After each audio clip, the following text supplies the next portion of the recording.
早晨，乜咁啱嘅晨運啊？早晨，睇緊 YouTube。你有冇發覺好多 YouTuber 好鍾意講事不宜遲呢4個字？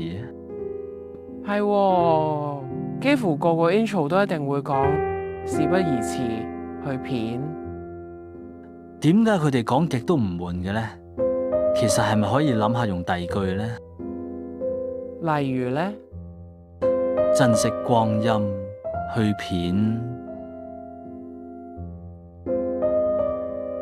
刻不容緩去片，兵貴神速去片，莫負青春去片，花開堪折直須折，莫待無花空折枝去片。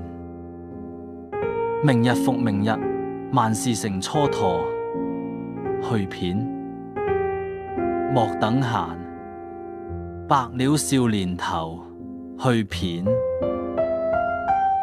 春宵一刻值千金去片。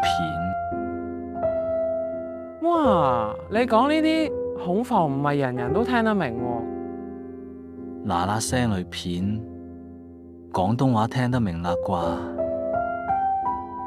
聽得明，不過都係事不宜遲，最簡單順義，快靚正。咁就冇辦法啦，我都事不宜遲，收皮先。